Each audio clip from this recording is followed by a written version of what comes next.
السلام علیکم ورحمۃ اللہ وبرکاتہ۔ ناظرین کیسے ہیں آپ؟ امید ہے کہ آپ خوش ہوں گے۔ اللہ تعالیٰ آپ کے لیے آسانیاں پیدا فرمائے اور اللہ تعالیٰ آپ کو صحت و تندرستی عطا فرمائے۔ ناظرین آج ہم ایک نئے ٹاپک کے ساتھ حاضر خدمت ہیں۔ آج کا جو ٹاپک ہے کہ کہاں پر اگلی تحریک کی دوائی دینی چاہیے۔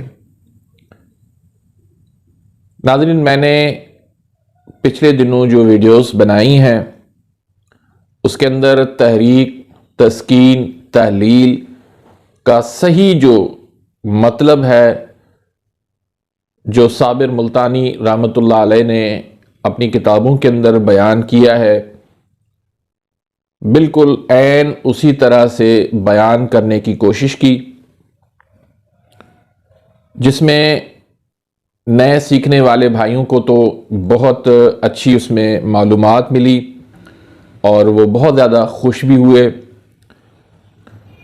تو ناظرین کتابوں کے اندر جو چیز لکھی ہوئی ہے اور جو چیز آپ اپنے تجربات پر حاصل کرتے ہیں اس پہ زمین و آسمان کا فرق ہوتا ہے۔ اصل علم جو ہے وہ یہی ہے کہ آپ اپنے تجربے سے حاصل کریں۔ ہم عرصہ دراز سے اگلی تحریک کی دوائی دیتے آئے ہیں، لیکن اس سے ہوتا کیا ہے؟ تحریک بدل جاتی ہے لیکن مرض ختم نہیں ہوتا۔ وجہ یہ ہے کہ ہم نے غلط طریقے سے اس کو سمجھا ہے اور غلط طریقے سے ہم نے علاج کیا، جس کی وجہ سے ہمیں خاطر خواہ کوئی کامیابی نہیں مل سکی۔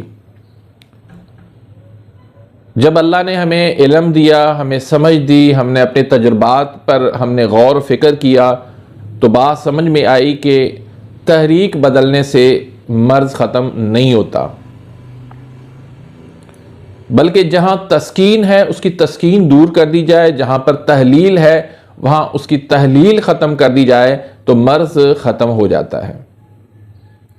یہی ہمارا اپنا ذاتی تجربہ ہے اور ہمارے بزرگ جو حکماء ہیں، اللہ ان پر کروڑوں رحمتیں نازل فرمائے، ان کا بھی یہی طریقہ رہا ہے۔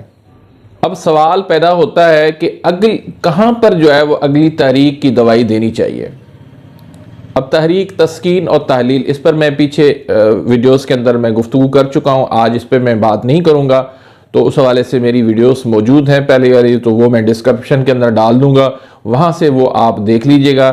آج کی اس ویڈیو کے اندر صرف اس پہ بات ہوگی کہ اگلی تحریک کی دوائی کن موقع پر کہاں کہاں پر دینی چاہیے۔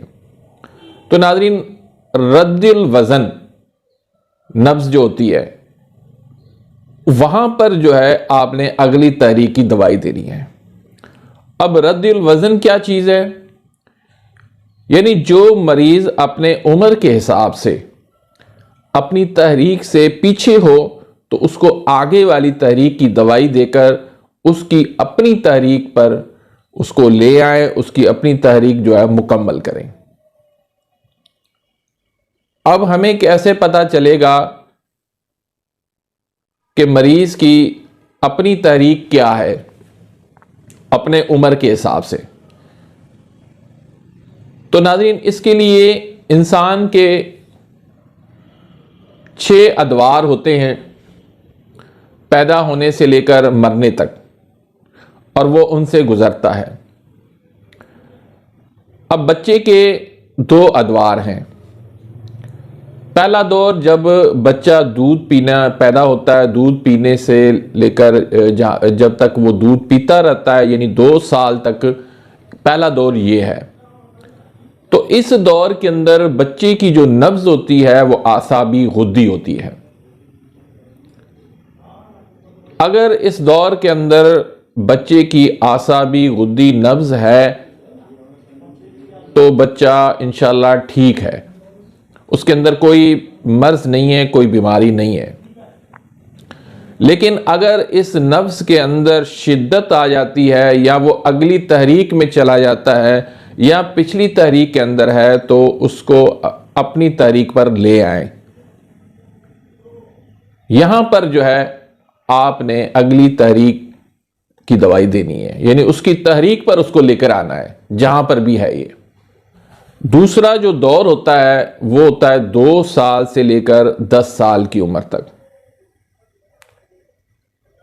اس میں جو ہے بچہ اعصابی عضلاتی تحریک میں ہوتا ہے، اعصابی عضلاتی مزاج میں ہوتا ہے اور اعصابی عضلاتی دور کے اندر ہوتا ہے۔ اگر اس ایج کے اندر بچہ ابھی تک اعصابی عضلاتی تحریک میں نہیں پہنچا، ابھی تک اعصابی غدی تحریک میں ہے، تو آپ اس کو اعصابی عضلاتی غذا اور دوا دے کر اس کو اعصابی عضلاتی تحریک پیدا کریں۔ یہاں پر آپ جو ہے اگلی تحریک کی دوائی دیں گے۔ اسی طرح سے جوانی کے جو ہے وہ 2 دور ہیں، ایک تو 10 سال کے بعد شروع ہوتا ہے اور دوسرا جو ہے وہ 24 سال کے بعد شروع ہوتا ہے۔ اب پہلا جو دور ہے 10 سال کے بعد سے لے کر 24 سال تک، یہ عضلاتی اعصابی مزاج ہوتا ہے، عضلاتی اعصابی تحریک ہوتی ہے۔ اگر آپ دیکھتے ہیں، نبض دیکھتے ہیں بچے کی عمر کے حساب سے وہ پیچھے ہے، تو آپ نے اس کو اگلی تحریک یعنی عضلاتی اعصابی تحریک کی دوائی دے کر، غذا دے کر اس کی تحریک کو آپ مکمل کریں گے۔ اسی طریقے سے 24 سال سے لے کر 40 سال تک یہ جوانی کا دور ہے۔ اس میں نوجوان کا جو نیچرل قدرتی مزاج ہے، طبعی مزاج ہے، وہ عضلاتی غدی ہے، خشک گرم ہے۔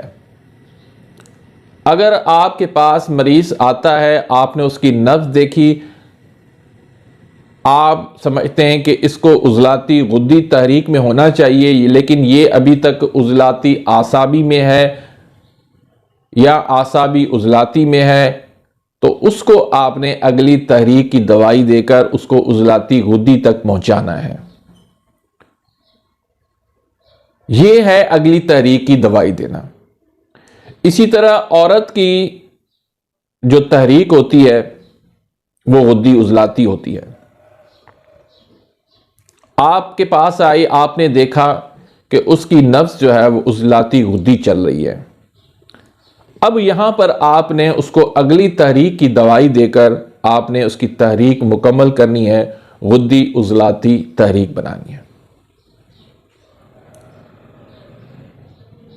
اسی طریقے سے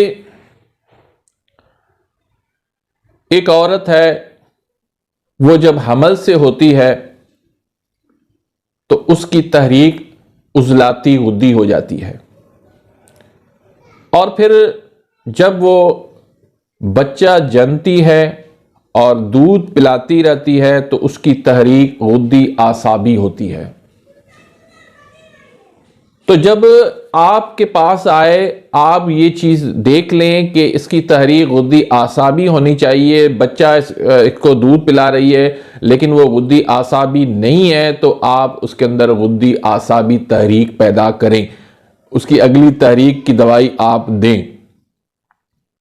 مثلا کچھ ایسی مائیں ہوتی ہیں جن کا دودھ جو ہے وہ خشک ہو جاتا ہے، بچے کو دودھ پلانے کے لیے ان کے پاس دودھ نہیں ہوتا، تو آپ ان کے اندر رطوبات پیدا کریں، غدی اعصابی تحریک پیدا کریں، تو انشاءاللہ اس کی دودھ کی مقدار بڑھ جائے گی۔ اسی طرح ایک بوڑھا انسان جو ہے بڑھاپے کے اندر، اس کا مزاج جو ہے عضلاتی اعصابی ہونا چاہیے، لیکن یہاں ایک بات کا خیال رکھنا ہے کہ یہ عضلاتی اعصابی جو تحریک اس کی بن رہی ہے، یہ صحت والی نبض نہیں ہے، صحت والی تحریک نہیں ہے، یہ جو ہے وہ بیمار ہونے کی وجہ سے وہ بڑھاپے میں آ گیا ہے، اور بڑھاپے کی وجہ سے اس کی نبض جو ہے وہ عضلاتی اعصابی بن چکی ہے۔ تو ناظرین، اسی طرح سے آپ نے جو ہے اگلی تحریک کی دوائی دینی ہے۔ لیکن آپ دیکھتے ہیں کہ ایک نوجوان کا مزاج جو ہے وہ عضلاتی غدی ہونا چاہیے، لیکن وہ جو ہے وہ غدی عضلاتی کے اندر ہے، تو اب یہاں پر آپ نے اگلی تحریک کی دوائی نہیں دینی، اب یہاں پر آپ نے تحریک، تسکین اور تحلیل والا اصول اپنانا ہے کہ غدی عضلاتی تحریک ہے تو یقینی طور پر جو ہے اعصابی عضلاتی کے اندر وہ تسکین ہے، تو وہ تسکین اس کی آپ نے دور کرنی ہے۔ اسی طریقے سے اگر وہ غدی اعصابی میں ہے تو عضلاتی اعصابی میں تحلیل ہے، وہ تحلیل اس کی آپ ختم کریں گے تو اس کا مرض دور ہوگا۔ مثلا بہت سارے لوگ جو ہے وہ آ جاتے ہیں غدی اعصابی تحریک والے، ان کو مردانہ کمزوری ہوتی ہے۔ اب وہ کیا ہوتا ہے کہ عضلاتی اعصابی میں تحلیل ہو رہی ہوتی ہے، آپ اس کی تحلیل کو روک دیں، آپ اس کے سارے مسائل حل کر سکتے ہیں۔ تو ناظرین، یہ اللہ نے ہمیں علم دیا ہے، اللہ کا بہت بہت شکر ادا کرتے ہیں۔ اللہ کا بہت بڑا احسان ہے کہ اللہ نے ہمیں علم دیا ہے۔ ہم بہت ناچیز سے انسان ہیں، بہت کمزور سے انسان ہیں، اپنے آپ کو بڑے حکیم نہیں سمجھتے، لیکن اللہ کی طرف سے ہمیں یہ علم ہے، تو یہ علم ہم لوگوں کی خدمت کے لیے پیش کر رہے ہیں، خلق خدا کے لیے پیش کر رہے ہیں، تاکہ ہمارے لیے یہ صدقہ جاریہ ہو، لوگ اس سے فائدہ اٹھائیں، زیادہ سے زیادہ لوگ اس سے فائدہ اٹھائیں، اور جب وہ فائدہ اٹھائیں گے، کسی کو شفا ملے گی، تو ہمارے لیے بھی انشاءاللہ وہ صدقہ جاریہ بن جائے گا۔ وہ ہمارے لیے دعا کریں گے، ہمارے لیے یہ سرمایہ بن جائے گا۔ تو ناظرین، امید ہے کہ میری بات آپ سمجھ گئے ہوں گے۔ اگر کسی بھائی کے ذہن میں پھر بھی کوئی سوال ہے اس حوالے سے، تو میں ہر وقت حاضر ہوں، واٹس ایپ نمبر موجود ہے، کمنٹس کے اندر بھی آپ پوچھ سکتے ہیں، لیکن تنقید برائے تنقید نہیں، تنقید برائے اصلاح۔ اگر آپ کچھ سیکھنا چاہتے ہیں تو میں آپ کو انشاءاللہ سکھاؤں گا، باقی صرف آپ نے تنقید کرنی ہے تو اس کے لیے میں معذرت کروں گا، ہم فضول سوالوں کا جواب نہیں دیتے۔ تو ناظرین، اگر آپ نے میرے اس چینل کو سبسکرائب نہیں کیا تو پلیز سبسکرائب کر دیجئے، بیل آئیکن یعنی گھنٹی کے نشان کو پریس کر دیجئے، تاکہ میری ہر آنے والی نیو ویڈیو کا نوٹیفیکیشن آپ تک پہنچ جائے اور آپ میری ویڈیو سے مستفید ہوتے رہے۔ تو ناظرین، اسی کے ساتھ ہی میں اجازت چاہتا ہوں، ملتے ہیں انشاءاللہ نیکسٹ ویڈیو میں، تب تک اجازت، اللہ حافظ۔